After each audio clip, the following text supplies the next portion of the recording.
You are live now. नमस्कार सभी को। बहुत बहुत स्वागत है आप सभी का। और आज काव्यमय के इस पटल पर हम एक विशेष कार्यक्रम आप सबके सामने लेके आए हैं। और जैसा कि आप जानते हैं कि 18 जून को भारत की एक महान वीरांगना रानी लक्ष्मीबाई का की पुण्यतिथि है। और रानी लक्ष्मीबाई का जब नाम आता है तो हमें सबको पता है कि वो कितनी सशक्त थी।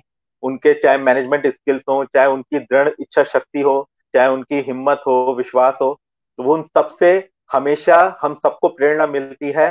खासकर भारतवर्ष की ही नहीं, पूरे विश्व की महिलाओं को उनसे प्रेरणा मिलती है, उनसे बहुत कुछ सीखने को मिलता है। तो उस उनके उस पुण्यतिथि को, उस विशेष दिन को हम याद करने के लिए एक आज हमने इस वार्ता की परिचर्चा का आयोजन कर रहा है फर्स्ट टाइम अपने काव्यमय के पटल पर। और मेरे साथ दो विशेष मेहमान हैं जिनसे हम बात करेंगे रानी लक्ष्मीबाई के बारे में, उनकी सशक्त जो व्यक्तित्व था उसके बारे में, उनसे हमें क्या सीखने को मिल सकता है, क्या लीडरशिप लेसन हमें उनसे मिल सकते हैं, प्लस आज की समय में महिलाओं की क्या परिस्थिति है, वो कितनी सशक्त है और कहाँ समाज में यह बदलाव करने की जरूरत है ताकि वो और ज्यादा सशक्त हो और ज्यादा बेहतर तरीके से वो समाज को सर्व कर पाए। उसी सब पर हम चर्चा करेंगे। मैं सबसे पहले आपसे अपने मेहमानों को मिलवा देता हूं। हमारे साथ हैं डॉक्टर वर्षा सिंह, जो कि मुंबई से हमारे साथ जुड़ी हुई हैं। डॉक्टर वर्षा सिंह पीएचडी, एमफिल, एमएड है। साथ ही हिंदी साहित्य में विशेष रुचि रखती हैं। बहुत सारे अवार्ड्स इनको मिल चुके हैं। अनेकों पत्र पत्रिकाओं में इनकी रचनाएं प्रकाशित होती रहती हैं। और साथ ही बेटी बचाओ बेटी पढ़ाओ चैरिटेबल ट्रस्ट की प्रेसिडेंट हैं मुंबई में। तो आपका बहुत बहुत स्वागत है वर्षा जी हमारे इस कार्यक्रम में। और धन्यवाद। मेरे साथ हैं जी, और साथ ही मेरे साथ हैं नेहा जी, नेहा गुप्ता जी, नेहा जिंदल जी, जो कि कवित्री हैं, प्रकाशित लेखिका हैं। और विशेष रूप से महिलाओं को वो उनकी रचनाओं में महिलाओं को विशेष स्थान मिलता है। महिलाओं के ऊपर, महिलाओं की मनोस्थिति के ऊपर उनकी रचनाएं रहती हैं। तो आज हमने उनको भी यहाँ पे आमंत्रित किया है। आपका भी बहुत बहुत स्वागत है नेहा जी।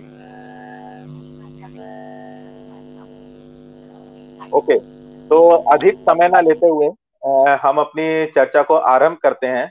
और सबसे पहले जो प्रश्न मेरे मन में उठ रहा है लक्ष्मीबाई जी को लेकर, और वो प्रश्न मेरा वर्षा जी से है कि सबसे पहले मैं ये जानना चाहूंगा, या हम सब ये जानना चाहेंगे कि रानी लक्ष्मीबाई, जो जितना बड़ा ये नाम है, तो उनसे क्या प्रेरणाएं हमें मिलती हैं, महिलाएं किस तरह से उनसे सीख सकती हैं, या क्या किस तरह से वो प्रेरणा देती हैं महिलाओं को।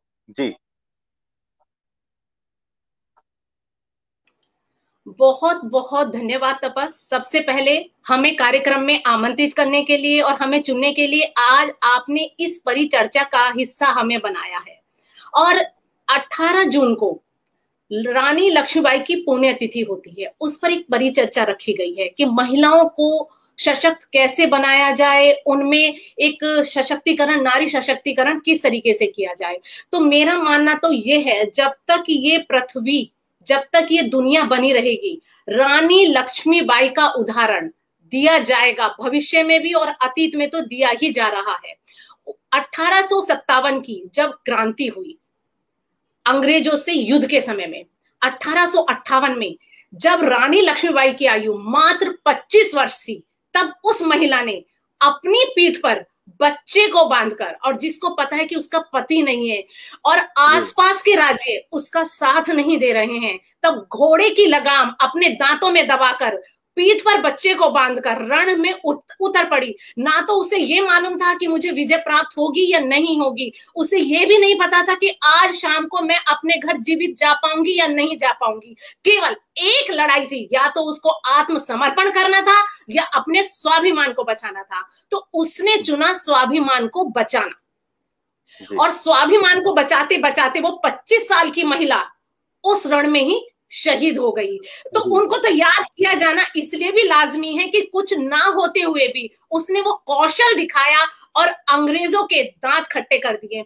और तपस जी और नेहा जी, आपको एक चीज मैं बताना चाहूंगी, जिस समय ये युद्ध लड़ा जा रहा था, तो उस समय के जनरल ह्यूरोज ने कहा था कि अगर भारतवर्ष की 1% महिला भी, 1% महिला भी इस लड़की जैसा जोश और खरोश रखें तो हमें 1 साल के भीतर ये देश छोड़ के जाना पड़ेगा। तो तपस में सीधे सीधे पॉइंट पर यहीं पर आना चाहती हूँ। अब आप सोचिएगा 1858 की बात है जिस समय ये युद्ध हुआ और रानी लक्ष्मीबाई ने वो कौशल दिखाया। तो हम महिलाएं तो इस समय 21वीं सदी में हैं, हमारे पास डिजिटल टेक्नोलॉजी है, हमारे पास आत्म सुरक्षा के पाठ पढ़ाए जाने वाले, तो हम कहाँ चूक कर रहे हैं कि हम रानी लक्ष्मीबाई जैसा जोश नहीं दिखा पा रहे हैं। तो उसके लिए सबसे पहली बात यह है कि हमें किसी युद्ध की ट्रेनिंग नहीं लेनी है, ये जोश हमारे अंदर और हमारे भीतर भरा हुआ है।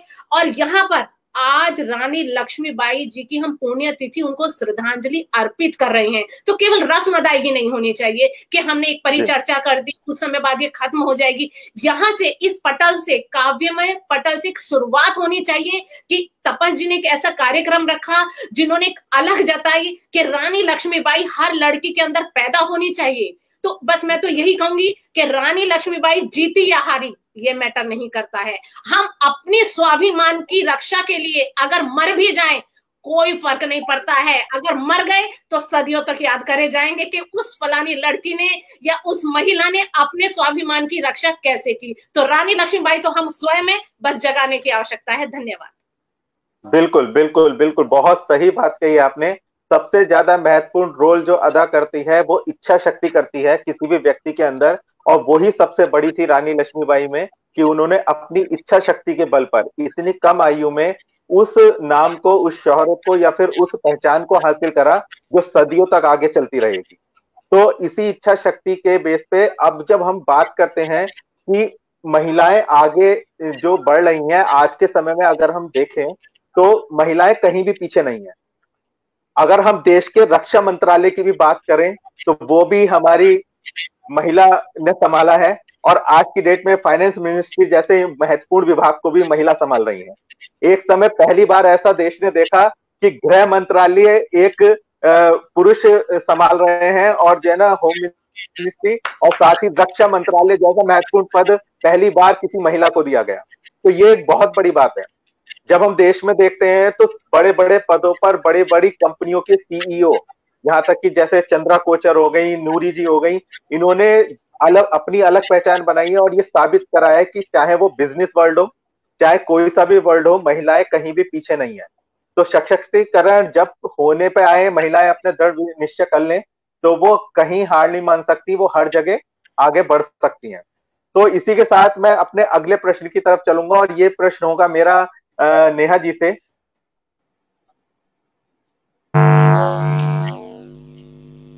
जी नेहा मैम, आपसे मेरा प्रश्न होगा कि जब हम महिलाओं की बात करते हैं तो बहुत सारे उनको रिस्ट्रिक्शन फेस करने पड़ते हैं अक्सर फैमिली में, सोसाइटी में। तो परिवार की क्या भूमिका होना चाहिए एक महिलाओं के प्रति कि ताकि वो और ज्यादा सशक्त हो और ज्यादा वैल्यूएबल हो? आपका माइक थोड़ा सा शायद किसी का ऑन है, वैसे भी आपका माइक एक बार देख लीजिए अगर ऑफ हो तो। ऑफ है? नहीं, मेरा ऑफ है। तपस जी जब आप बोलना बंद करें बस आप अपना ऑफ कर लीजिएगा। ठीक है ठीक है जी। नहीं सबसे पहले बहुत बहुत धन्यवाद तपस इस कार्यक्रम में बुलाने के लिए, हमें इसका पार्ट बनाने के लिए। सबसे पहले आज रानी लक्ष्मीबाई के बलिदान दिवस के उपलक्ष्य में हम ये कार्यक्रम रख रहे हैं, तो 4 पंक्तियां उनके लिए मैं सुनाऊंगी, उसके बाद आपके प्रश्न का उत्तर दूंगी। ये मैं एक चीज बताना चाहूंगी क्योंकि मैं खुद झांसी की हूँ, मैं वही पली बड़ी हूँ और वही पैदा हुई हूँ। तो वो एक जो एक बात है झांसी की, वो हमेशा हमारे रक्त में दौड़ रही होती है। वो जो जोश है रानी लक्ष्मीबाई का, वो हमारे रक्त में दौड़ रहा होता है। नेहा जी, मैं एक रिक्वेस्ट करूंगा कि आप बिना हेडफोन्स के एक बार ट्राई कीजिए, क्योंकि आवाज अभी भी थोड़ी सी डिस्टर्ब आ रही है, तो हम क्लियरली सुन नहीं पा रहे हैं। अभी ठीक है आवाज? हाँ, बेहतर है। थोड़ा सा लाउड बोलिएगा और फिर क्लियर आएगी आवाज। तो मैं सबसे पहले 4 पंक्तियां रानी लक्ष्मीबाई को डेडिकेट करना चाहूंगी, जो कि सुभद्रा कुमारी चौहान जी की है। सिंहासन हिल उठे, राजवंशों ने भक्ति तानी थी। पूरे भारत में भी आई फिर से नई जवानी थी। तुम्ही हुई आजादी की कीमत सबने पहचानी थी। खूब लड़ी मर्दानी को तो झांसी वाली रानी। और जो प्रश्न है तापस जी का कि परिवार की क्या भूमिका होनी चाहिए एक महिला के सशक्तिकरण में, तो सबसे पहले तो देखिए, अगर हम जन्म से बात करें महिला के लिए, तो पहले तो बेटी बचाओ बेटी पढ़ाओ, जैसे कि वर्षा जी जिस चीज पे काम कर रही है, तो पहले तो हमें लोगों को एजुकेट करना चाहिए कि बेटी और बेटे में कोई अंतर नहीं होता, जो कि बहुत लोग कर रहे हैं। लेकिन फिर भी अभी भी हमारे समाज में इसको बहुत सारे ऐसे लोग हैं जो समझते नहीं हैं, और जबकि जब वो व्यस्त हो जाते हैं तब उन्हें समझ में आता है कि जब उनके अपने बेटे साथ नहीं देते और बेटियां उनकी साथ खड़ी होती हैं, उनकी पिलर ऑफ स्ट्रेंथ बन जाती हैं, तब उन्हें शायद ये समझ में आता है कि काश हमने तुम्हारे लिए कुछ किया होता। तो ये समय है कि हम आज समझें इस बात। दूसरी चीज, परिवार कभी भी, एक तो पढ़ाई के लिए परिवार का भी दायित्व है, और मैं कहूँगी कि सरकार का भी दायित्व है कि लड़कियों के लिए वो एजुकेशन कंपलसरी करे और उन्हें हर बेसिक सुविधा दे। 12वीं तक उनके विकास पे बहुत ध्यान दें, उनको कभी भी पैसे की कमी ना हो। पढ़ाई के लिए हम ये ना सुने कि हाँ किसी बच्ची ने अपनी पढ़ाई पूरी नहीं की क्योंकि उसे पैसे की कमी थी या उसे सुविधाओं की कमी थी। तो जो ऐसी जरूरतमंद बच्चियां हैं जो पढ़ना चाहती हैं, तो उन्हें पूरी सुविधाएं मिले। और पेरेंट्स यही करें कि भाई हम अपनी बेटियों को उनके ख्वाबों को रौनी नहीं, उन्हें पर दें, उन्हें आगे बढ़ने का मौका दें। अगर वो आगे बढ़ सकती हैं तो उन्हें जरूर मौका दें। और एक जो सबसे बड़ा चैलेंज आता है महिलाओं के जीवन में, वो आता है शादी के बाद। जब उनको ये हमेशा ये समझाने की कोशिश की जाती है कि तुम्हारा कर्म भूमि केवल घर की जिम्मेदारियां संभालना है। हम अपने बच्चियों को पढ़ाते हैं, लिखाते हैं, इस काबिल बनाते हैं कि वो अपने पैरों पे खड़ी हो सके, लेकिन कहीं आगे जाके शादी के बाद उनके पर कदर दिए जाते हैं। तो वहाँ ये समझने की बात है कि जैसे आप अपनी बेटी को पढ़ाते हैं, वैसे ही आप दूसरे की बेटी के भी ख्वाबों को उतने ही कम करें और उन्हें भी उतना ही सपोर्ट करें जैसे कि आप अपने पुत्र को करते हैं। वैसे ही अपनी बेटियों को भी आगे बढ़ने, अपनी बहुओं को भी आगे बढ़ने का मौका दें, जिससे कि दोनों वर्ग पूर्ण तरह विकसित हो सके। मैं ये मानती हूँ कि परिवार को हमेशा सपोर्ट देना चाहिए और महिलाओं को भी इतना स्ट्रांग होना चाहिए कि वो अपने ख्वाबों को पूरा कर सके, चाहे कोई भी परिस्थिति। जी बहुत बहुत धन्यवाद। बहुत सही कहा आपने कि परिवार को सबसे पहले ये सोचने की जरूरत है कि उनको, जो उनकी खुद की बेटी हैं या जो उनके घर में शादी करके आई हैं, बहू हैं, उन दोनों की समान मतलब क्या कहते हैं अधिकार हैं, उनके समान अधिकार होने चाहिए परिवार में। तो दोनों को बराबर का हक मिलना चाहिए। तो अभी हमने करी कि परिवार की क्या भूमिका होनी चाहिए। मैं वर्षा जी से जानना चाहूंगा कि महिलाओं की खुद की क्या भूमिका होनी चाहिए, महिलाओं को खुद के लिए किन चीजों का ध्यान रखना चाहिए। जी बिल्कुल तपस, आपने सही क्वेश्चन किया है आपने कि महिलाओं की क्या भूमिका होनी चाहिए। जैसा कि मैंने आपको बताया कि बेटी बचाओ बेटी पढ़ाओ चैरिटेबल ट्रस्ट की मैं महाराष्ट्र प्रेसिडेंट हूँ। तो मोदी जी ने एक नारा लगाया है, बेटी बचाओ बेटी पढ़ाओ। मैं इसमें एक जोड़ना चाहती हूँ एक सेंटेंस, बेटी को आत्म सुरक्षा के पाठ पढ़ाओ। आप ये देखिएगा जब से हमारा देश आजाद हुआ है, शिक्षा में कहाँ महिलाओं की विस्तार नहीं हुआ है। आज 5 महिलाओं ने मिलके जो पूरा विश्व नहीं कर पाया, मंगल पर यान भेज दिया सिर्फ 5 महिलाओं ने। जी। और आपने बताया कि रक्षा मंत्रालय जो हमारे पूरे विश्व में तीसरे या चौथे नंबर पर विश्व का रक्षा मंत्रालय था, वो एक महिला संभाल रही है। तो ये आपने आप में एक छोटी बात नहीं है। लेकिन स्कूल में प्रिंसिपल है, मैक्सिमम टीचर महिलाएं हैं, लेकिन इतना सब होने के बावजूद भी कोई महिला रात में 1 बजे सड़क पर अकेले नहीं चल सकती। ये सोचने का एक थोड़ा सा विषय है कि हम चूक कहां पर कर रहे हैं, हमें क्या कदम उठाने चाहिए। और एक बात मैं हमेशा कहती हूँ कि हम लोग, एक छोटे से एग्जाम्पल से मैं ये चीज शुरू करना चाहूंगी। जब घर में किसी के चोट लग जाती है तो हम एक फर्स्ट एड बॉक्स रखते हैं अपने पास में अपना उपचार करने के लिए, कि भाई पहले थोड़ी सी मरहम पट्टी हम खुद कर लें, फिर डॉक्टर के पास जाएंगे। या घर में कब छोटी मोटी आग लगती है तो पहले आग हम स्वयं बुझाते हैं, तब फायर ब्रिगेड को बुलाते हैं, राइट तपस? लेकिन जब महिला के साथ जरा सी भी कोई हरकत होती है, चाहे वो बेंगलोर वाला कांड ले लीजिएगा या कोई निर्भया वाला कांड ले लीजिए, कोई सा भी कांड ले लीजिएगा, मैंने अब तक जितने ऑब्जर्वेशन मैंने की हैं, उसमें महिला जिस समय उसके साथ कुछ हो रहा होता है वो ऐसा बन जाती है कि बस कोई आएगा और मेरी सुरक्षा करेगा। उस समय वो अपने अंदर का जो शक्ति होती है, अपने अंदर की जो पावर होती है, वो उसको बिल्कुल नहीं निकाल के बाहर लाती है। तो पहले लड़कियों को, जैसे फर्स्ट एड बॉक्स घर में होता है, पहले उपचार फिर गुहार। हम लोग हमारी मदद के लिए आएंगे, भाई भी आएगा, पिता भी आएगा, पुत्र भी आएगा, पुलिस भी आएगी, अदालतें भी आएंगी, लेकिन पहले मैंने अपनी सुरक्षा के लिए क्या किया, वो चीज मायने करती। मैं तो कहती हूँ अपनी सुरक्षा करते करते अगर मैं मर भी जाती हूँ, मुझे चोट भी लग जाती है, एक नाम कर जाती हूँ। और मेरा अगर बलिदान 100 महिलाओं को एक प्रेरणा दे जाता है कि भाई वो लड़ सकते तो व्हाई नॉट अस, हम क्यों नहीं कर सकते हैं। और 4 दरिंदों को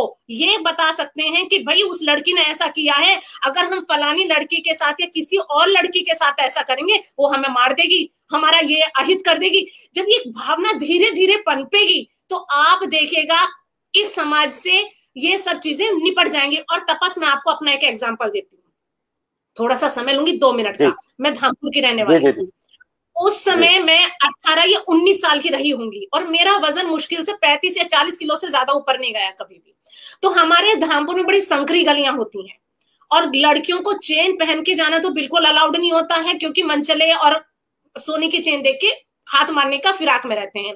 तो मैं अपने धामपुर की गली पड़ती है, खैराती की गली, अगर आप जानते होंगे, तो उसके पीछे से गुजर रही थी। तभी एक बंदा 40 साल की उम्र का होगा और वो पीछे से आता और मेरे गले पे हाथ मारता है। पहले तो मुझे लगा ही नहीं कि वो मेरी चैन स्नेचिंग कर रहा है, मुझे ये लग रहा है कि शायद मुझे छेड़ने की कोशिश कर रहा है। तपस, यू वॉन्ट बिलीव, मैंने क्या किया, मैंने अपना सामान वहीं पे छोड़ दिया, मैंने सामान की चिंता ही नहीं की और इतनी हिम्मत दिखाई कि मैं इस चीज को लेके जीवन भर नहीं जी सकती हूँ। मैं पीछे उसके दौड़ पड़ी और उसने साइकिल उतनी रफ्तार से आगे बढ़ा दी, मैंने परवाह नहीं की, मैं और तेज दौड़ी और आप यकीन मानिए मैंने उसकी साइकिल खींच के उसको नीचे गिरा दिया। और गिराने के बाद उसको मैंने इतना मारा कि उसके चेहरे से खून निकलने पड़ा, क्योंकि हमारी महिलाओं के पास औजार बहुत होते हैं, नेल्स बड़े हुए होते हैं, काटने की क्षमता होती है, ये तो हम दिखा ही सकते हैं हम अपना। तो ये मेरी भाभी ने, भाभी मेरे साथ ही, उन्होंने कहा वर्षा तू तो इतनी कमजोर है और तूने एक बंदे को गिरा दिया। मैंने कहा कि भाभी ये ताकत हमारे अंदर है, पतले और मोटे से कुछ नहीं होता है, जब हम अपनी शक्ति बाहर निकालते हैं तो ये हम सब कर सकते हैं। और आप यकीन मानिएगा तपस, ये चीज जो जितने लोग आसपास ये देख रहे थे, एक सबक बन गया था। और ये खबर जो न्यूज़पेपर में भी आई थी कि एक लड़की ने साइकिल सवार को पीटा और अपनी रक्षा की। तो ये छोटे छोटे एग्जाम्पल है, इसलिए हमें जूडो कराटे की शिक्षा लेने की जरूरत नहीं है, हमें कहीं युद्ध की तैयारी, बस हम अपनी बेटियों को सिखाना है आप अपनी सुरक्षा खुद कर सकते हैं। और अपनी बात तपस में एक छंद से समाप्त करूंगी जो मैंने ही लिखा है।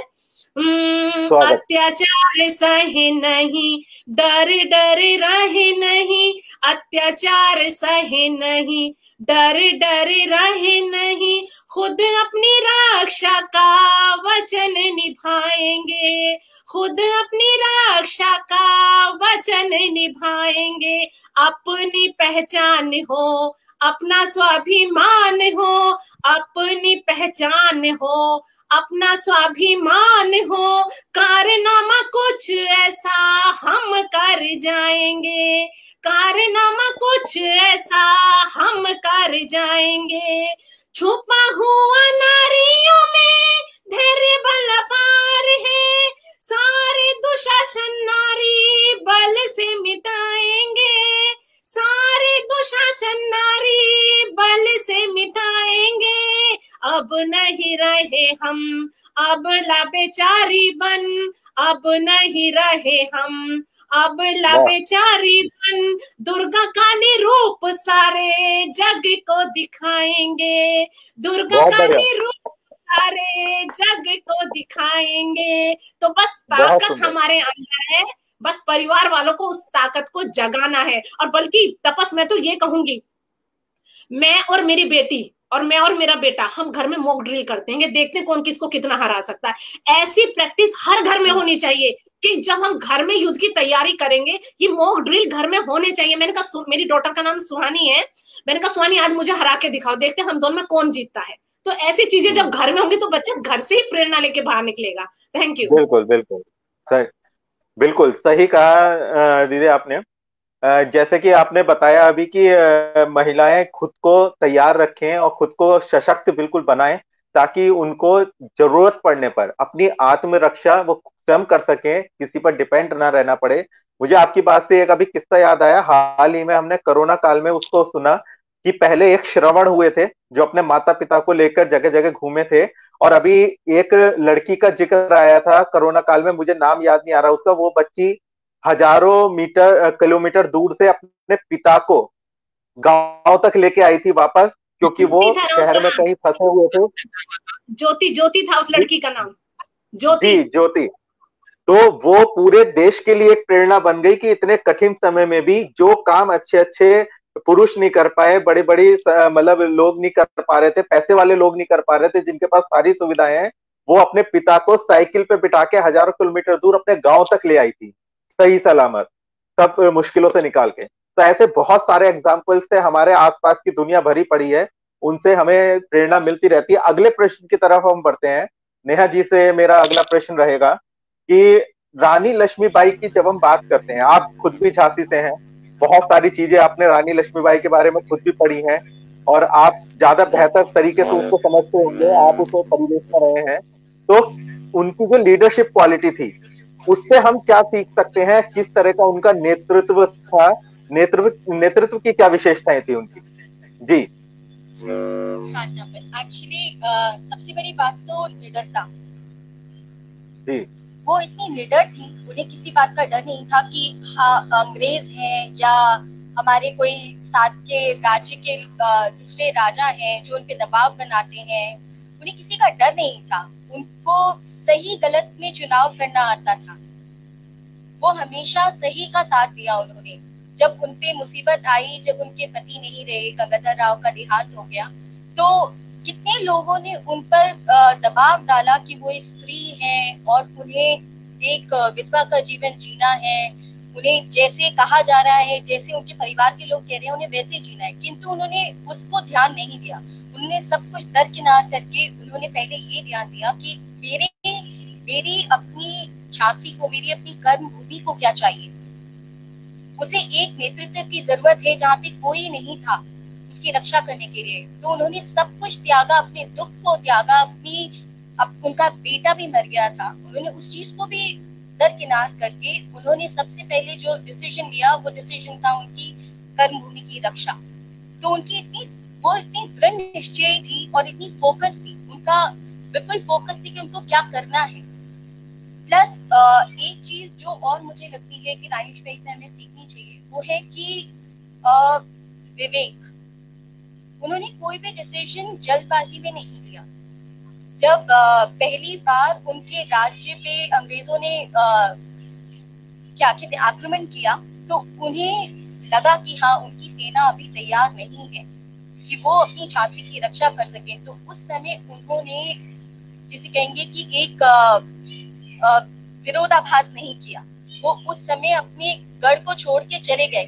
उन्होंने अपनी सेना तैयार की, अपने आप को इतना सबल बनाया और फिर वापस झांसी को अपने हाथ में लिया। तो हमें अपनी आसपास के वातावरण को भी देखना है, हमें अपने आप को शक्तिशाली बनाना है। हम किसी भी डिसीजन को एकदम से नहीं लेना है। हमें अपने आप में जिसे कहते हैं एक स्थिरता की भी बहुत जरूरत होती है। जिसे कहेंगे एक मानसिक स्थिरता हमें बहुत सीखनी चाहिए रानी लक्ष्मीबाई से। और शौर्य और साहस की देवी तो वो है ही, उनके जैसा शौर्य और साहस तो अभी तक कोई भी नहीं दिखा पाया मुझे लगता है।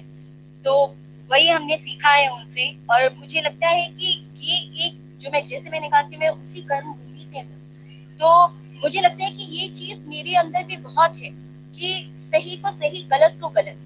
अगर कोई सही है तो उसे मानने में झिझकना नहीं है, और अगर कोई गलत है तो चाहे कुछ भी हो जाए उस चीज को हम एक्सेप्ट करके अपने ऊपर हावी नहीं होने दे सकते। अपनी मानसिक स्थिति को हमें बिल्कुल दुरुस्त रखना है, अपने डिसीजंस को हमें बिल्कुल दुरुस्त रखना है। अगर हम सही है तो हमें उसको आगे ले जाना है। धन्यवाद। बहुत बहुत आभार। जी, अगला प्रश्न मेरा वर्षा जी से है।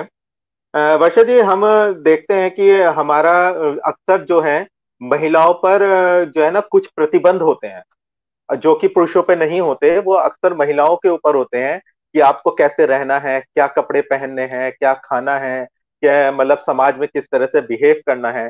तो विशेषकर टिप्पणियां होती हैं उनके पहनावे के ऊपर, पहनावे को लेकर। हालांकि आजकल हम देखते हैं कि भारत में भी बहुत ज्यादा पाश्चात्य जो पहनावा है उसको एडॉप्ट कर रहे हैं, और हम बाहर के लोग हमारे वाले पहनावे को एडॉप्ट कर रहे हैं, भारतीय पहनावे को एडॉप्ट कर रहे हैं। लेकिन वो उसके बावजूद भी बहुत सारी चीजें हैं कि उनके पहनावे पे विशेषकर टिप्पणियां लोग बाग करते हैं। तो उस बारे में आपका क्या विचार है, क्या कहना चाहेंगे आप? आपकी आवाज नहीं आ रही है, आपका माइक शायद म्यूट है। हाँ हाँ, बहुत सही क्वेश्चन तपस आपने किया है। सबसे पहली बात तो मैं यहाँ पे एक डिस्क्लेमर देना चाहती हूँ। यहाँ पर मैं जो बोलूंगी ये मेरे सिर्फ व्यक्तिगत विचार है, इनको किसी से जोड़ने का प्रयास ना किया जाए। तो अब आती हूँ मैं आपके क्वेश्चन के आंसर पर। एक बात कही जाती है कि अगर महिलाओं को छोटे कपड़े पहनने से रोका जाता है तो वो ये मान के चलती हैं कि उनकी आजादी पर प्रतिबंध लग गया है। अच्छा, अब मैं एक महिला होने के नाते मैं भी नहीं चाहूंगी कोई ये तय करे कि मुझे कैसे कपड़े पहनने हैं। ये मेरा अपना अपना निर्णय है कि मुझे छोटे कपड़े पहनने हैं या बड़े कपड़े पहनने हैं। और कपड़े पहनते समय हमें अपने आसपास का परिवेश अवश्य ध्यान रखना चाहिए कि मैं कहाँ पर रह रही हूँ। अगर मैं किसी गांव में रह रही हूँ तो वहां पर जींस पहनना, स्कर्ट पहनना मुझे लगता है कि बिल्कुल भी सभ्य नहीं कहलाएगा। एक कहावत भी है, जैसा देश वैसा भेष। तो हमें उसके हिसाब से रहना चाहिए। क्यों रहना चाहिए, इसके पीछे सोच क्या है? क्योंकि वहां का जो आसपास का वातावरण है वो उस सोच के, उस पहनावे को लेकर उसकी सोच बनी हुई है। अब मुंबई जैसे शहर में अगर आप छोटे कपड़े पहनते लोगों को कोई फर्क नहीं पड़ता, वो इग्नोर करके चले जाते क्योंकि उनके लिए बड़ा कॉमन है। और मैं ये कहती हूँ कि अगर एक महिला के अंदर इतनी ताकत है कि वो समाज की सोच को बदल सकती है तो मेरे हिसाब से उसे जो मन में आए वो कपड़े पहनना चाहिए। दूसरी बात, अगर वो छोटे कपड़े पहनकर भी अपनी सुरक्षा कर सकती है तो बेशक पहनना चाहिए। और ये मुझे इस मंच पे कहते हुए कतई भी हिचक नहीं हो रही है। जो लड़कियां या जो महिलाएं छोटे कपड़े पहनती है, कभी आप उनको ऑब्जर्व करके देखिएगा, वो मैक्सिमम उनका जो अटेंशन होता है वो अपने कपड़ों को ठीक करने में रहता है। वो बाहर की चीजों को एंजॉय नहीं कर पाती हैं क्योंकि उन्हें लगता है कि भाई मैं अपने मेरे कपड़े ठीक रहे, कहीं से अव्यवस्थित ना रहे। तो वो कपड़े पहनने ही क्यों हैं जिसमें हमारा अटेंशन जाए, आप फ्री होके जी ना पाए। सही, अगर स्कर्ट छोटी हुई है, पहनी हुई है तो बैठने से पहले आपको 10 बार सोचना पड़ेगा। अच्छा, अब दूसरी चीज पर मैं आती हूँ। हमें ये प्रेरणा कहाँ से मिलती है? हमें ये प्रेरणा मिलती है फिल्मों से। मुद्दा वहीं से उठता है कि भाई जब कैटरीना कैफ ऐसे कपड़े पहन सकती है, करीना कपूर ऐसे कपड़े पहन सकती है, तो मैं क्यों नहीं पहन सकती हूँ? तो सबसे पहले जो लड़कियां ऐसा कहती हैं तो उनको अपने लिए एक ट्रेनर रखना पड़ेगा, क्योंकि वो जब महिलाएं करीना कपूर और कैटरीना कैफ ऐसे कपड़े पहनती है, महीनों तक उसकी ट्रेनिंग चलती है कि आपको कैसे उठना है, आपको कैसे बैठना है और किस तरीके की सिक्योरिटी। आप देखिएगा ना, उसके बॉडी गार्ड कितने उसके आसपास घूमते हैं। और उस महिला को, कैटरीना कैफ को, करीना को, जितनी भी दीपिका पादुकोण, उनको रात में ऑटो में सफर नहीं करना पड़ता है, उनको बस में सफर नहीं करना पड़ता है। उनको जो सुविधाएं दी गई हैं वो हमें नहीं मिली हुई होती हैं। और दूसरी बात, ये उनकी जॉब का पार्ट है, वो इसी की कमाई को अपना जीविकोपार्जन है, वो अपना जीविका चलाती हैं। तो किसी को सिर्फ आंखें बंद करके अनुसरण करना मेरे ख्याल से कतई भी उचित नहीं है। अगर आप छोटे कपड़े पहनकर अपनी रक्षा कर सकती हैं तो बेशक आप पहनिएगा, लेकिन इसको आजादी से बिल्कुल मत जोड़िएगा, क्योंकि आजादी कपड़ों से बिल्कुल नहीं आती है, विचारों से आती है। विचारों से। और इसलिए हाँ, और इसके पक्ष में एक चीज तपस में लास्ट में एक लाइन और बोलना चाहूंगी, कपड़ों से कोई भी ऐसा नहीं है कि लड़के हमें ज्यादा छेड़ेंगे, क्योंकि लड़के तो वो उसको भी छेड़ते, पुरुष वर्गों की नियत तो 80 साल की महिला तक पे डोलती है। तो इस विषय को दोनों को अलग अलग करके समझा जाए तो ज्यादा बेहतर होगा। धन्यवाद। जी जी जी। जो आपने अभी एक बहुत महत्वपूर्ण बात कही कि जैसा देश वैसा भेष। तो छोटे कपड़े पहनने या कपड़ों की अलग अलग जैसे जो तरह के जो भी डिजाइन हैं, वो जो भी पहनना चाहें, ठीक है, पहनने की छूट आपको होनी चाहिए, लेकिन ये आपका खुद का निर्णय होना चाहिए कि आप किस परिवेश में हैं। आपको उस परिवेश के हिसाब से सही कपड़े क्या हैं, उनका सही डिसीजन लेने की समझ आप में होनी चाहिए, ताकि आप उस सही ढंग से खुद के साथ भी खुद को भी जस्टिफाई कर सके, अपने विचारों को भी जस्टिफाई कर सके। और जैसा कि आपने कहा कि जो फिल्मों में हम देखते हैं, सारा खेल ही इस चीज का है कि आजकल वही चीजें परोसी जा रही हैं फिल्मों में, और उसका बहुत ज्यादा प्रभाव हमारे समाज पे पड़ता है। फिल्में समाज का आईना होती हैं, तो जो हम उसमें देखते हैं उसी को अडॉप्ट करने की कोशिश करते हैं। आजकल मैं देख रहा हूँ कुछ जीन्सें तो ऐसी आ रही हैं, पता ही नहीं चलता कि पहन रखी है, आगे से पूरी फटी हुई, और वो बहुत बहुत कॉस्टली होती हैं, अलग अलग ब्रांड्स की। तो वो भी पहने हुए जब दिखाते हैं तो उसको लोग बाग समझते हैं कि ये फैशन है और हम कूल लग रहे हैं, लेकिन ऐसा नहीं होता।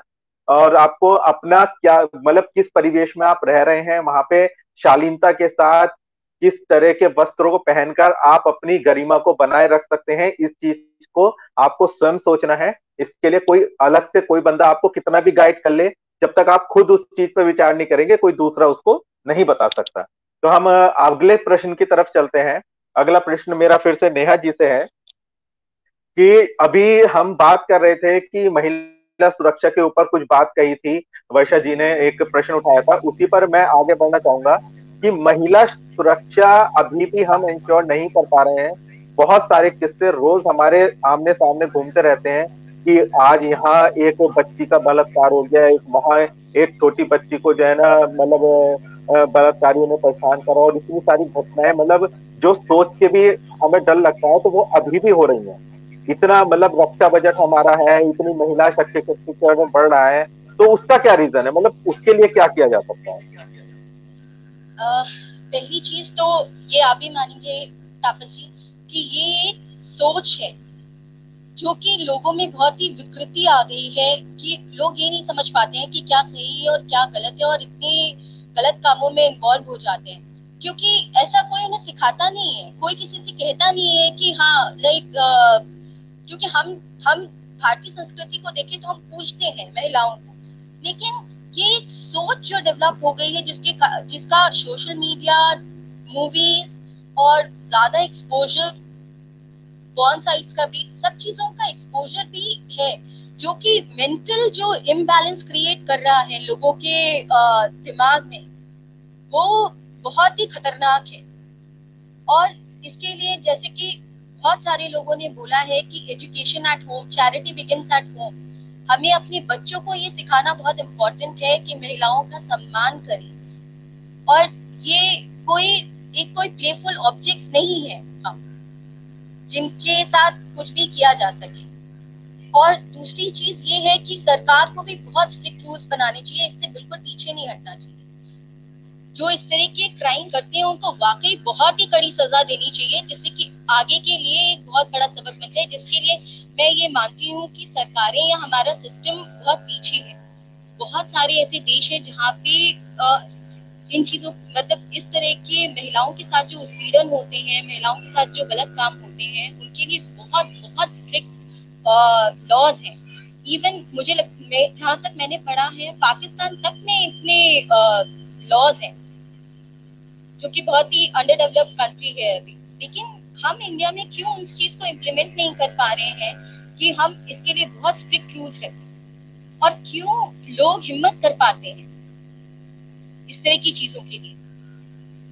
और अभी कुछ चीजें तो हुई है, हेल्पलाइंस करे गए हैं, हेल्पलाइंस भी बनाई गई हैं विमेन के लिए, और इसके लिए भी बहुत जागरूकता देनी चाहिए महिलाओं को कि वो इन नंबर्स को बहुत ही हैंडी रखें। और अगर उनको लगता है कि वो कहीं किसी ऐसे लोगों के बीच में है जो सेफ नहीं है, तो वो तुरंत इन नंबरों पे कॉल करके अपनी सिक्योरिटी इंश्योर करें। और जैसे कि वर्षा मैम ने कहा कि हमें खुद अपने आप में इतना सिक्योर होना है, अपने आप में इतनी ताकत जनरेट करनी है कि कोई हमारे साथ कुछ गलत ना कर सके और हम हर परिस्थिति को जिसे के सामना करने के लिए तैयार हैं।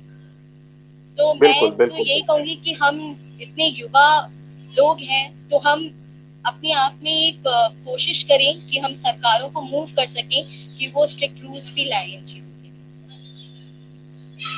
Thank you. जी बिल्कुल सही कहा आपने कि जो है ना, जो सुरक्षा की जब हम बात करते हैं तो ये लॉज कुछ और ज्यादा स्ट्रिक्ट बनाने की जरूरत है गवर्नमेंट की तरफ से, कि वो और ज्यादा महिलाओं की सुरक्षा को इंश्योर करे, क्योंकि हमारा देश भी इतना व्यापक है, इतना बड़ा है, इतने मतलब कि इतने बड़े देश में इतनी पॉपुलेशन के साथ हर चीज को एक्यूरेटली कंट्रोल करना तो मतलब पॉसिबल नहीं है, लेकिन फिर भी बहुत हद तक उसको कम किया जा सकता है अवेयरनेस के थ्रू। एक चीज और अक्सर एक आवाज उठती है आरक्षण की, तो ये प्रश्न मेरा आप दोनों से रहेगा। सबसे पहले मैं नेहा जी आप ही के विचार जानना चाहूंगा इस पे, क्या महिलाओं को आरक्षण मिलना चाहिए, या महिलाओं को जो आरक्षण है अभी फिलहाल उसमें और बढ़ोतरी होनी चाहिए, या जो है वो सफिशिएंट है, और अगर मिलना चाहिए तो किन क्षेत्रों में विशेष रूप से मिलना चाहिए? जी तापस, मुझे लगता है कि मतलब ये मेरा पर्सनल व्यू है, मुझे लगता है आरक्षण की जरूरत किसी को नहीं। हमें अपनी मेहनत, अपनी जिसे कहते हैं क्षमताओं के बल पे किसी भी चीज को पाना चाहिए। और जहां तक मुझे लगता है कि बेसिक एमिनिटीज प्रोवाइड करना, बेसिक एजुकेशन देना, जो वो ज्यादा इम्पोर्टेंट है। मुझे लगता है कि अगर एक बच्चा 12वीं तक फेल हो रहा है, अगर हम उससे हम उससे कहते हैं कि ठीक है तुम आज ये जॉब ले लो, लेकिन वो जॉब नहीं कर सकता, तो अगर आप उसे बेसिक शिक्षा से लेके 12वीं तक उसे इनेबलमेंट नहीं देते हैं, उसको आगे बढ़ने की एनवायरमेंट नहीं देते हैं, आगे बढ़ने की अपॉर्चुनिटी नहीं देते हैं, तो उसको 12वीं के बाद एक नौकरी देने से उसकी जिंदगी नहीं संवरेगी।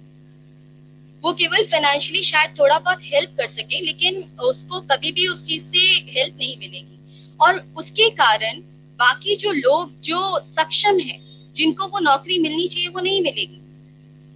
तो मुझे लगता है कि महिलाओं के लिए भी वही है। एक सशक्तिकरण का मतलब ही यही है कि हम उन्हें इनेबल करें, हम उन्हें इतना सक्षम बनाएं कि उन्हें किसी की जैसे कहेंगे किसी रिजर्वेशन की जरूरत ही नहीं है। वो इतनी सक्षम है, वो इतनी काबिल है कि उनको, हमें वैसे ही उनको जॉब अपॉर्चुनिटी देनी चाहिए, या वैसे ही जिस क्षेत्र में वो जाना चाहती है उस क्षेत्र में वो जा सके। तो मुझे लगता है कि रिजर्वेशन की जरूरत नहीं है अनटिल एंड अनलेस की जिसमें बहुत ही खराब स्थिति हो, कि जहाँ पे डिसेबल्ड हैं या आप बिल्कुल ही नहीं कर सकते और वहाँ पे फैमिली मेंबर में भी कोई अर्निंग नहीं है, वहाँ पे स्पेशल केसेस में अगर कहीं रिजर्वेशन की जरूरत पड़ती है तो देना चाहिए, वरना रिजर्वेशन की मुझे नहीं लगता कि जरूरत है। गवर्नमेंट को स्ट्रेंथन करना चाहिए एजुकेशन को, जिससे कि बच्चों को रिजर्वेशन की जरूरत ही ना पड़े। और मैं आपको एक एग्जांपल दूंगी कि एक लेडी है जिनका अभी मैंने थोड़े दिन पहले केबीसी में देखा था। वो डिसेबल्ड है, लेकिन यहाँ होता है अगर आप यहाँ स्ट्रांग हैं तो आप कुछ भी कर सकते हैं। वो कितने 7 कॉन्टिनेंट्स में वो बहुत ही जो शिखर हैं उन्होंने वो तक चढ़े हैं, अचीव किया है। तो मुझे ये क्षमता पे है, तो मुझे लगता है कि लोगों की क्षमता को विकसित करना हर सरकार का काम है, हर इंसान का काम है, लेकिन रिजर्वेशन मुझे नहीं लगता, क्षमता के ऊपर ही हर किसी को अपॉर्चुनिटी मिलनी चाहिए, ना कि रिजर्वेशन का होना चाहिए। जी जी वर्षा जी, मैं आपसे जानना चाहूंगा अब कि आपका क्या विचार है। ये बड़ा महत्वपूर्ण प्रश्न है, इसलिए मैं आप दोनों से पूछ रहा हूँ कि ये जो आरक्षण की हम बात करते हैं, कुछ जगह से आवाज उठती है कि महिलाओं को इतने % आरक्षण होना चाहिए, संसद में इतने % आरक्षण होना चाहिए, कि जब टिकट बट रहे हो जी पार्टी के, या फिर जो है ना शिक्षण संस्थानों में हो या कहीं भी हो। तो आप इस पर क्या विचार है आपके, आप क्या सोचते हैं? मेरा मानना तो बस यही है कि बैसाखियों के सहारे सिर्फ चला जा सकता है, दौड़ा नहीं जा सकता है, और हमें दौड़ना है। किरण बेदी हैं और सुषमा स्वराज हुई हैं, उन्होंने कौन सा आरक्षण लिया? जी उन्होंने तो कोई आरक्षण नहीं लिया ना, वो अपने बल पर ली है। और जिन महिलाओं ने अपने बल पर आगे बढ़ी है उन्हें किसी आरक्षण की दरकार नहीं होती है। और जो महिलाएं आज 33% आरक्षण हर क्षेत्र में महिलाओं के लिए निर्धारित है। आप एक छोटा सा इसकी मजाक कैसे बनती है आरक्षण के एक एग्जाम्पल में देती हूँ। अभी पिछले चंद महीनों पहले एक सुर्खियों में था कि हिमाचल में महिलाएं प्रधान हैं, लेकिन उनका सारा कार्यभार जो है पुरुष संभाल रहे हैं। तो वहां के कोर्ट ने आदेश दिया है कि अगर महिला काम कर रही है तो महिलाओं को आगे आना चाहिए। तो ये मजाक नहीं है तो क्या है कि महिलाओं ने पंचायत गृह तक नहीं देखा हुआ है, क्योंकि उनका कार्य सारे पति कर रहे हैं। तो तपस्या, आप मुझे बताइए ऐसे आरक्षण का क्या लाभ है? तो मैं तो आरक्षण के सख्त खिलाफ हूं। आप उनको सुविधाएं मुहैया कराइए। अगर मुझे एजुकेशन की जरूरत है तो आप मुझे आर्थिक मदद दे दीजिए कि भाई अगर आप आईएएस करना चाहती हैं तो आपको कोचिंग हम फ्री दिलवा देते हैं। लेकिन ये थोड़ी कि मुझे आईएएस बना के बैठा दोगे, आप मत बैठाओ मुझे, आप मुझे सुविधाएं दीजिएगा, आप मुझे वहां तक पहुंचाइए मत। मुझे मेरी दौड़ है, मुझे खुद चलने दीजिए वहां तक। आप रास्ते में आप मेरा माध्यम बनिएगा, लेकिन चलूंगी मैं अपनी राह खुद। तो मैं आरक्षण के सख्त खिलाफ हूँ। धन्यवाद। जी जी जी जी, बिल्कुल बिल्कुल, बहुत सही आपने बात कही। बहुत कि योग्यता के आधार पर ही आरक्षण होना चाहिए, चाहे हम वो महिलाएं की बात करें या फिर पुरुषों की बात करें। सभी क्षेत्रों में इस चीज के लिए सभी लोग एग्री करेंगे। हालांकि अभी पता नहीं कब तक सरकार इस पर संज्ञान लेगी और कैसे इसको आगे बढ़ाया जाएगा। तो अगला मैं कुछ एक पूछना चाहूंगा नेहा जी से कि नेहा जी, आपने दो आपके कविता संग्रह प्रकाशित हुए, फेजेस ऑफ मून और अतरंगी स्याही, दोनों में आपने महिलाओं के विषय में भी आपकी कई रचनाएं थी। तो कुछ महत्वपूर्ण ऐसे कुछ एग्जाम्पल्स आप दे सकते हैं कि जो वर्तमान में महिला सशक्तिकरण के बिल्कुल लाइव एग्जाम्पल हो, और उस पर अगर आपकी कोई रचना हो तो वो भी हम सुनना चाहेंगे।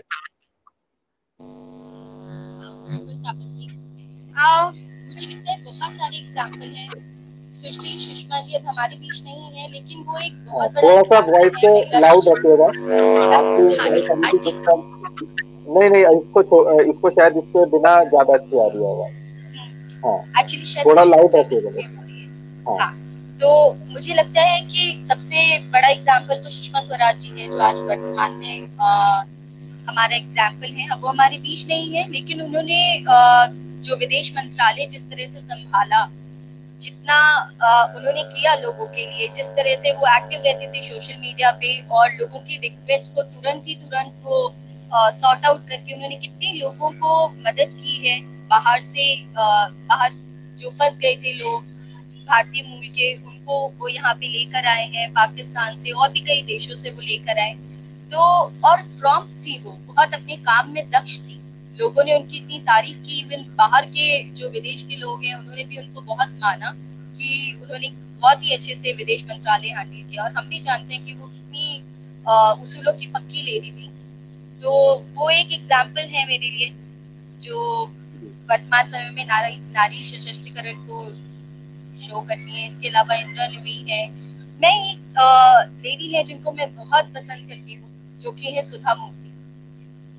उन्होंने बैकएंड में भी आज हम केवल इन्फोसिस का नाम जानते हैं, नारायण मूर्ति को जानते हैं, बट जो स्टोरी है उसके पीछे, जो उनके त्याग की, जो उनके सपोर्ट की, सुधा मूर्ति जी की जो उनका कंट्रीब्यूशन है वो बहुत ही ज्यादा है। उन्होंने अपनी जॉब छोड़ के नारायण मूर्ति जी को सपोर्ट करके उनके बिजनेस को खड़ा करने में हेल्प किया, लेकिन वो रुके नहीं। उन्होंने ये नहीं सोचा कि हाँ चलो मैंने एक बलिदान दे दिया, अब मैं हाउसवाइफ बन के रहूं। नहीं, उन्होंने अपनी एक अलग पहचान बनाई है। आज आप उनकी किताबें पढ़िए, वो इतना अच्छा लिखती हैं और इतना अच्छा बोलती हैं। और इसके अलावा वो कितनी एनजीओज के थ्रू लोगों को सपोर्ट करती हैं, अपॉर्चुनिटीज प्रोवाइड करती हैं ग्रो करने के लिए। तो वो मेरे लिए एक बहुत बड़ी प्रेरणा स्रोत है। और इसके अलावा और आप किरण बेदी जी हैं, जो कि एक लाइव एग्जाम्पल है। अभी भी मैं उन्हें देखती हूँ कि इस एज में भी वो कितने सारे सेमिनार्स कंडक्ट करती हैं लोगों को जागृत करने के लिए, और वो लोगों को इस चीज के लिए प्रेरणा स्रोत हैं कि एक ताकत का जिस तरह से उन्होंने अपना जीवन व्यतीत किया, जिस तरह से उन्होंने अपनी जिसे कहेंगे एक कीर्ति कमाई है, एक जिस समय में लोग मतलब पुलिस में भर्ती होना एक महिला के लिए इतना कठिन काम होता था, उस समय में उन्होंने अपनी सारी डरों को, सारी जिसे कहते हैं सारी अपनी शक्ति को इकट्ठा करके एक ऐसे क्षेत्र में प्रवेश किया जिससे कि और भी महिलाओं को उससे प्रेरणा मिली, और आज हमारे पुलिस डिपार्टमेंट में काफी महिलाएं हैं। बेसिकली उनसे पहले वो एक पुरुष प्रधान क्षेत्र ही था, उनके आने के बाद से महिलाओं का एक विशेष कार्यकाल उसमें शुरू हुआ पुलिस जो महकमे में। जी, एक छोटी सी रचना हम आपसे चाहेंगे कि सुनना, अगर, या फिर हाँ अगर आप कुछ कहना चाहते हैं। नहीं, एक्चुअली रचना है मेरी, बट इन चीजों से रिलेटेड नहीं है, बट महिलाओं से ही रिलेटेड है कि हमें अपने ख्वाबों को, जिसे एक समाज के ऊपर है कि हमें समाज में वो चेंज लाना है, जिससे कि हम महिलाओं को भी उनकी इच्छाओं को पूरा करने का पूरा मौका दें। अब वो समय चला गया है जब पुरुष प्रधान समाज इतना ज्यादा हावी होता था, तो अब उस चीज को तोड़ने का समय आ गया है। और मैं एक छोटी सी चीज कहूंगी तापस जी यहाँ पे कि जिंदगी बहुत आसान हो जाएगी जिस दिन हम ये जिसे कहेंगे ना, जिस दिन हम ये अलग अलग करना छोड़ देंगे ना, ये महिला है, वो पुरुष है, ये बेटा है, वो बेटी है, उस दिन जिंदगी बहुत आसान हो जाएगी। जिस दिन हम ये सोचेंगे ना कि सामने वाला इंसान है, उस दिन समस्याएं बहुत हल हो जाएंगी। क्योंकि जैसे एक लड़के को चोट लगती है तो उसे दर्द होता है, जैसे एक लड़की को चोट लगती है उसे भी दर्द होगा, नेचुरल है कि वो, ये एक नेचुरल प्रोसेस है। तो जिस दिन हम ये विभाजीकरण बंद कर देंगे ना, उस दिन लाइफ बहुत आसान हो जाएगी, जिंदगी बहुत आसान हो जाएगी। तो उसी पे मैंने एक कभी पोइट्री लिखी थी जिसका शीर्षक है व्यथा, तो वो मैं आपको सुनाऊंगी। कभी सोचती हूँ क्या हम साथ होकर भी साथ हैं, एक रास्ते पर चल रहे हैं बन के यूं ही, पर क्या मंजिलों के पड़ाव एक हैं। मैं चंचल हूँ एक नदी की तरह, बहती जाना स्वभाव है मेरा, तेरा ठहराव नहीं भाता है मुझे, आईना बन जाता है मेरे अस्तित्व के अंत का। बदले हो तुम भी थोड़ा थोड़ा, मैंने भी खुद को समेट लिया है परिधियों में। एक त्याग की भावना आ जाती है लेडीज के अंदर कि ठीक है चलो हम थोड़ा संकोच कर लेते हैं, हम अपनी इच्छाओं को मार लेते हैं। लेकिन रेत को मुट्ठी में कब तक दबा पाया है कोई, लगता है फिसल ही जाना है मुझे यूं ही जिंदगी से तुम्हारी। नहीं हूं मैं उनको चिड़ियों की तरह, नहीं हूं मैं उनको चिड़ियों की तरह जो पिंजरे में रहकर इश्क कर लेती हैं अपने रहनुमा से। नहीं हूं मैं उन चिड़ियों की तरह जो पिंजरे में रह के इश्क कर लेती हैं अपनी रहनुमा से। मुझे प्यार है अपने पंखों से, मुझे प्यार है अपने पंखों से उतना ही जितनी मोहब्बत तुम्हारी रूह से। तो एक बैलेंस चाहती है हर एक लड़की। घोटा हर पल अपने अरमानों का गला, घोटा हर पल अपने अरमानों का गला, पर क्या करूं मेरे है ना मरते ही नहीं। फड़फड़ाते हैं हर पल आजाद होने को, फड़फड़ाते हैं हर पल आजाद होने को, आसमां की आरज़ू है जो ये थी। आज ख्वाब सारे मेरी तुम्हारी मोहब्बत के तले दबे पड़े हैं, जिन्हें सोचा था साथ मिलकर परिंदों की तरह गगन पर टांग आएंगे। अब एक सवाल है, क्यों अहमियत बदल जाती है? ये सबको सोचने की बहुत जरूरत है। क्यों अहमियत बदल जाती है? हम अपनी बेटियों को पढ़ाते हैं उतने ही लाड से जितने हम अपने बेटों को पढ़ाते हैं, फिर क्यों एक समय के बाद एक चेंज आ जाता है? क्यों अहमियत बदल जाती है एक चहचहाती चिड़िया की जब वो अपनी नीड से निकलकर अपने प्रियतम की नीड को संवारने चलती है? क्यों जीवन पूरा होने से पहले लग जाता है अंकुश उसके जीने पर? क्यों जीवन पूरा होने से पहले लग जाता है अंकुश उसके जीने पर? क्या वाकई ख्वाबों का भी कोई लिंग होता है? हाँ, बहुत बढ़िया, बहुत सुंदर। Thank you. बहुत सुंदर, बहुत सुंदर, बहुत बहुत धन्यवाद आपका। मैं एक बार वर्षा जी की तरफ रुख करूंगा। वर्षा दी, आपसे भी मैं जानना चाहूंगा कि आपकी प्रेरणा स्रोत कौन है, या आप किसको आदर्श मानती हैं आज के समय में, या फिर कौन है जो अभी इस समय लाइव एग्जाम्पल है एक वुमेन एम्पावरमेंट का, वुमेन सशक्तिकरण का, महिला सशक्तिकरण का, और आपकी भी रचना के साथ हम इसका आंसर चाहेंगे एक।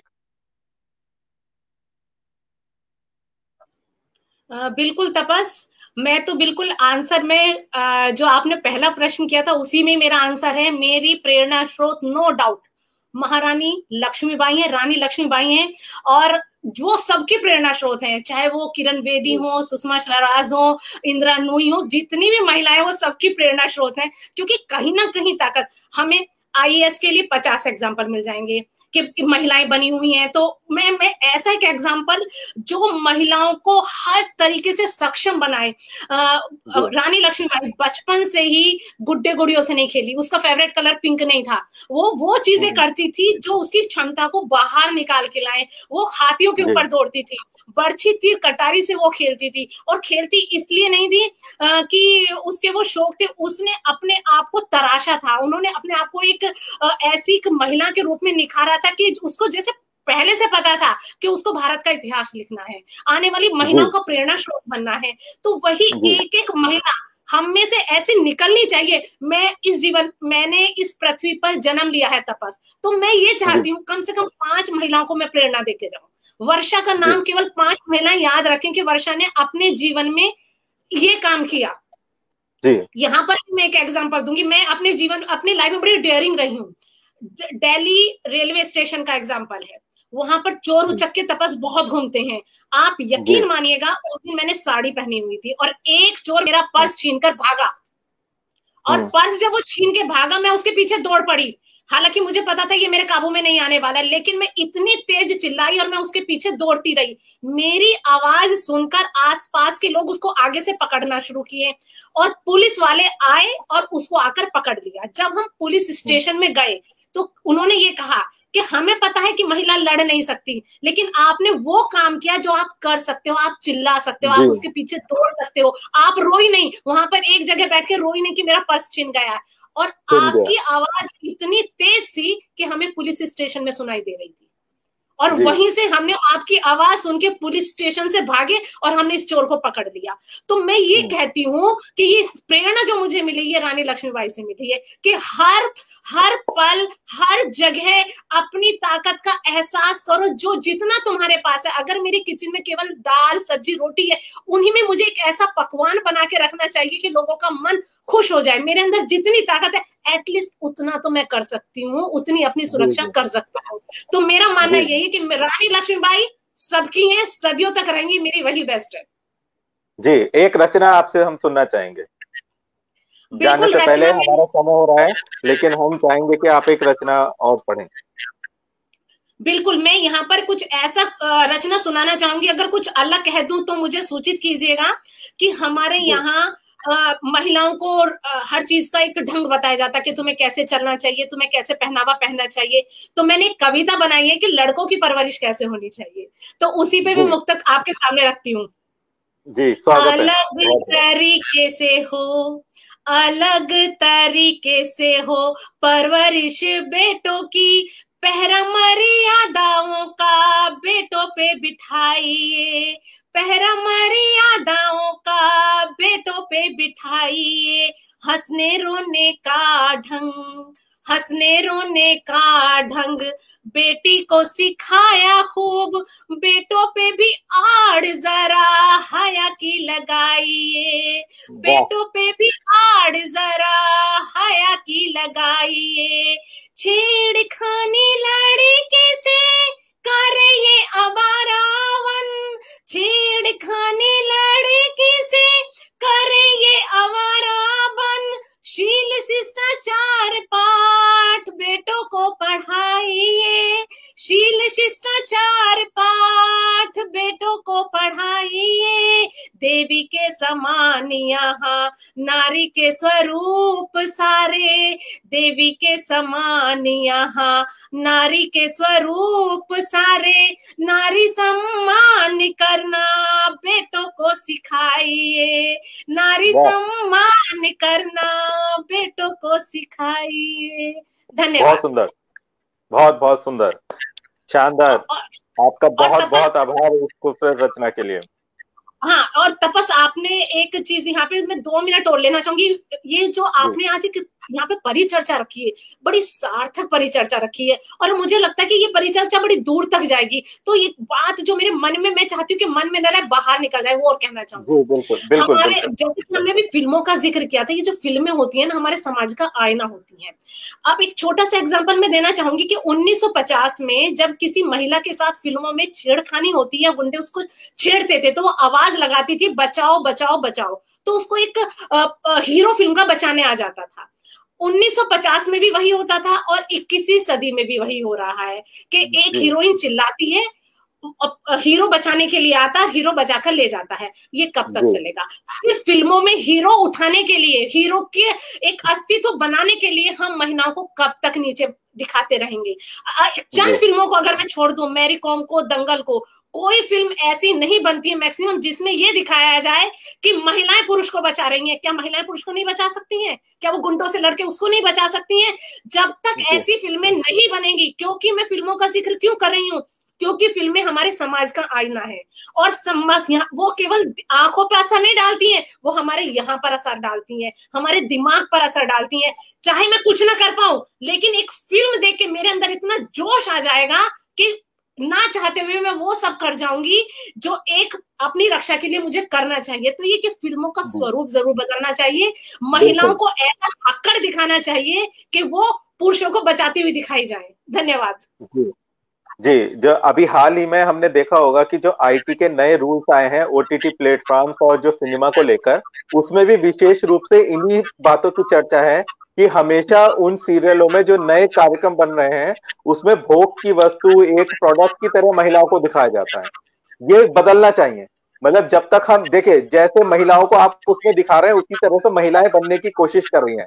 तो जो आपका पॉइंट है वो बिल्कुल वैलिड है कि जब हम उनको फिल्मों में स्ट्रांग दिखाना शुरू करेंगे, उनको मतलब खुद के लिए लड़ना सीखना शुरू करेंगे, तो वही देखकर जैसे वो उनसे ड्रेसअप होने की प्रेरणा लेती है उसी तरह उनकी तरह लड़ने की भी प्रेरणा लेंगी महिलाएं। तुमने मेरे मन की बात छीन दी। लड़कियों को ये तो पता है कि आईलाइनर कैसे लगाना है, ब्लश कैसे लगाना है। जी अरे आजकल ना स्ट्रिप्ड ड्रेसेस चल रही हैं, स्ट्रिप्ड पहननी चाहिए। अरे समर कलेक्शन आ जी गया है, जब हम इन जी टॉपिक पे डिस्कशन कर सकते हैं, ये क्यों नहीं कर सकते? अरे अब पता है कैटरीना ने अपने आप को बचाने के लिए कौन सा मूव लिया था, उसने किस तरीके से जी फाइट की थी। मैं चाहती हूँ जी। कि अब उनसे हटके इन चीजों पर डिस्कशन होना चाहिए। नहीं, आप आपके माध्यम से हो सकता है वहां तक आवाज पहुंचे। आप मुंबई में हैं, ज्यादा करीब हैं, जल्दी आवाज पहुंच जाएगी बॉलीवुड तक। तो इसी के साथ मैं एक छोटी सी रचना मैं भी आप सबके सामने रखना चाहूंगा। जब निर्भया कांड के बाद हाथरस कांड हुआ तो उसने भी बहुत ज्यादा समाज पर प्रभाव डाला, क्योंकि वो इतना विभत्स था कि जो है ना उसने भी हम सबको सोचने पर मजबूर कर दिया कि आज भी हम उसी स्थिति में हैं जो निर्भया वाली स्थिति में थे। तो एक छोटी सी रचना है, मैं पढ़ूंगा और उसके बाद हम कार्यक्रम का समापन करेंगे। कोई माइक ऑन है शायद, वो एक बार बंद कर लें। अपने आप को जूम कीजिएगा, बड़ा कीजिएगा बस। जी, तो छोटी सी रचना आप सबके सामने रख रहा हूँ, आशा है आप सबको पसंद आएगी।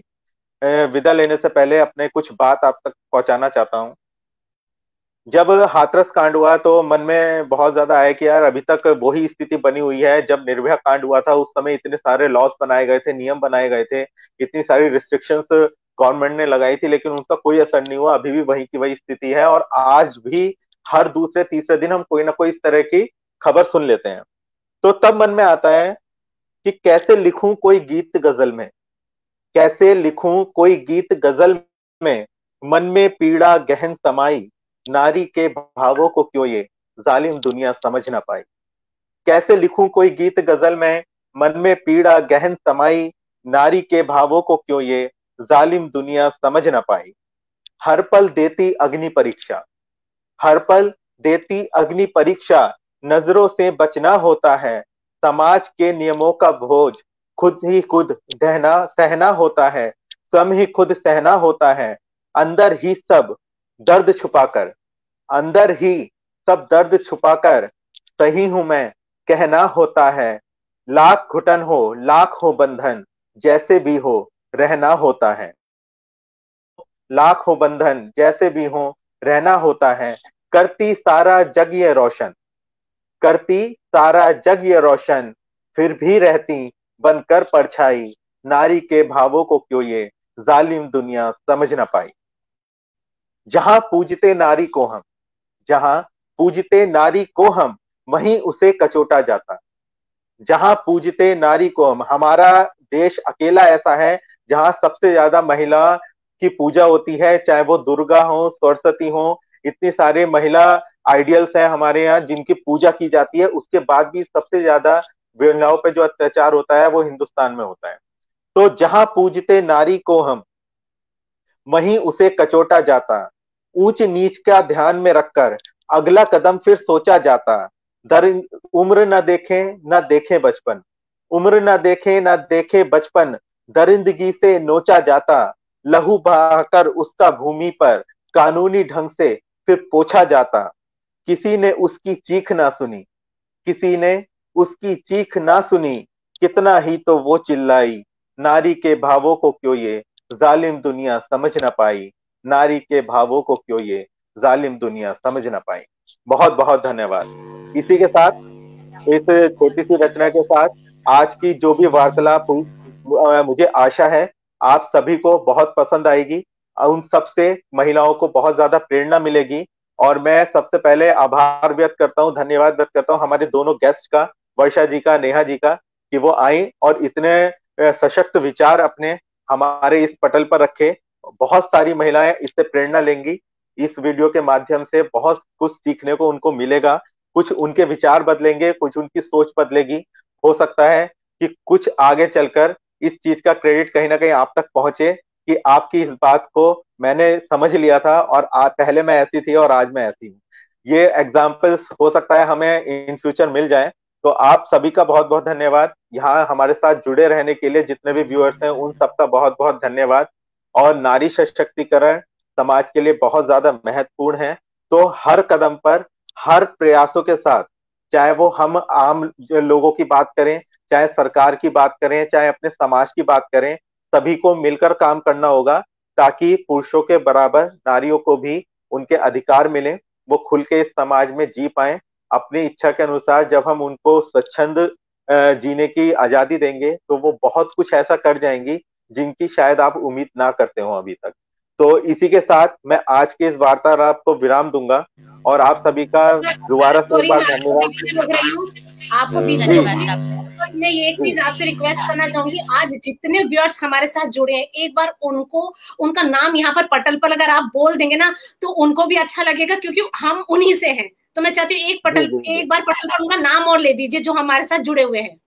जी जी, मैं सभी का नाम लेता हूँ जिनके मैसेजेस मेरे पास आए हैं, मैं उनको देख पा रहा हूँ। भावना मिलान अरोड़ा जी हैं जो हमारे साथ जुड़ी रही, उनका बहुत बहुत आभार और धन्यवाद। चौधरी पंकज सिंह जी हैं, उनका बहुत बहुत आभार। प्रिया अग्रवाल हैं, हमारे साथ जुड़ी हुई हैं शुरू से। शोभना अग्रवाल हैं। अनुराग कुमार जी हैं, आपका बहुत बहुत धन्यवाद सर जुड़े रहने के लिए। विकास गर्ग जी का मैं बहुत बहुत आभार व्यक्त करता हूँ कि वो यहाँ पर जुड़े। साथ ही हिंदी की गूंज परिवार से हमारे नरेंद्र सिंह निहार जी का मैं बहुत बहुत स्वागत करता हूं। उन्होंने अपने विचार भी रखे, उन्होंने कमेंट्स में बहुत अच्छी बात हमसे कही और साथ ही वो यहाँ पर जुड़े रहे। आपका बहुत बहुत धन्यवाद सर। इसके अलावा सत्येंद्र शर्मा जी का मैं बहुत बहुत आभार व्यक्त करता हूँ कि वो यहाँ पर जुड़े हमारे साथ। राजेंद्र मिश्रा जी हमारे साथ जुड़े हुए हैं। राकेश कुमार जसरोटिया जी हमारे पास जुड़े हुए हैं, बहुत सारी उन्होंने टिप्पणियां दी। आपका बहुत बहुत आभार सर हृदय से। प्रतीक शुक्ला जी का बहुत बहुत आभार आपके इतने सुंदर टिप्पणी के लिए। इसके अलावा मैं और भी देख पा रहा हूँ डॉक्टर रविंद्र रघुवंशी जी हमारे साथ जुड़े, आपका बहुत बहुत आभार सर। रचित शर्मा जी, आपका बहुत बहुत आभार हमसे जुड़ने के लिए। जी, ये लोग हमारे साथ जुड़े हुए थे, आप सभी का बहुत बहुत आभार। और इसके साथ मैं अंतिम विदा चाहूंगा आपसे। साहब सभी का बहुत बहुत धन्यवाद। आगे भी हम इस तरह के विचार गोष्ठी कुछ नए विषयों पर आपके लिए लाते रहेंगे। तब तक के लिए धन्यवाद, शुभ रात्रि। धन्यवाद तापस, धन्यवाद वर्षा जी। बहुत बहुत धन्यवाद सभी को। नेहा जी आपसे मिलकर बहुत अच्छा लगा, थैंक्स अ लॉट। मुझे भी बहुत अच्छा लगा। और तपस, इस कार्यक्रम में हमें आमंत्रित करने के लिए और ये सौभाग्य प्रदान करने के लिए तहे दिल से धन्यवाद। धन्यवाद आपका भी बहुत बहुत।